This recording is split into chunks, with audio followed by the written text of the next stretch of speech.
কোথায় ছিলে তুমি এতদিন? কোথায় আর থাকবো, আমি অনেক ব্যস্ত মানুষ। আমি মির্জা বাড়ির ঘর জামাই, ওই বাড়ির সব কাজ আমি নিজেই করি। এই ছেলে বলে কি?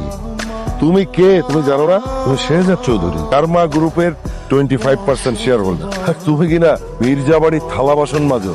আমি হচ্ছে কি মির্জা বাড়ির বড় মেয়ের জামাই, ঘর জামাই।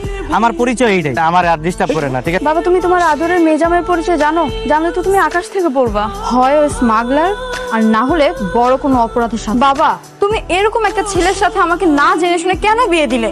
গোলাম, কি শুনছি আমি এসব? তুমি নাকি অপরাধ জগতের সাথে জড়িত, আর কারমা গ্রুপের মালিক নাকি তোমাকে নিয়ে মিটিং করেছে।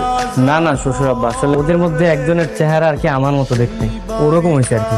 আমি আসলে ওর আর কিছু জানি না। এবার হলো তো, তোমাদের সবার ভুল নিশ্চয়ই ভেঙেছে।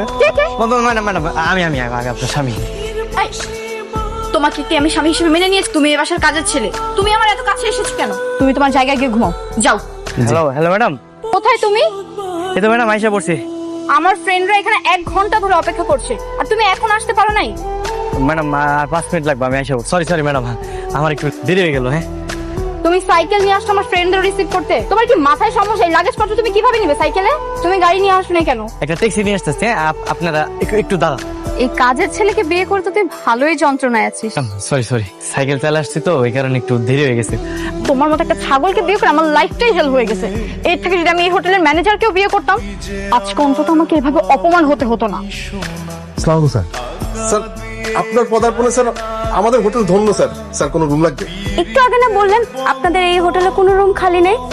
এখন ওনাকে দেখে বলতেছেন কোন রুম লাগবে, মানে কি? স্যারের জন্য তো সব রুম খালি। বাবা দেখো তোমার মেয়ে কি করেছে। এত বড় সাহস, তোর বিছানায় তুই একটা। ছি, আমার লজ্জা মরে যেতে ইচ্ছে করছে। বাবা, আমার কথা শুনো। ও আমার রুমে কিভাবে আসলো? বিশ্বাস করো আমি কিচ্ছু জানি না। কাজের ছেলের সাথে তুমি পেরিতোকে বিয়ে দিয়ে দাও। আমি ওর মতো একটা কাজের ছেলেকে বিয়ে করবো না ভাইয়া। কাজের ছেলের সাথে আমি বিয়ে দেবো। ঋষাদ, কাজে রাখো। তুমি হচ্ছে এই বাড়ির কাজের ছেলে, তোমাকে আমি স্বামী হিসেবে কিভাবে মেনে নিব? ম্যাডাম আসলে যা হওয়ার তো হয়ে গেছে, আমি যে কি করতে যে কি করে ফালাই। তোমাকে বিয়ে করে আমার জীবনটাই ধ্বংস হয়ে গেল।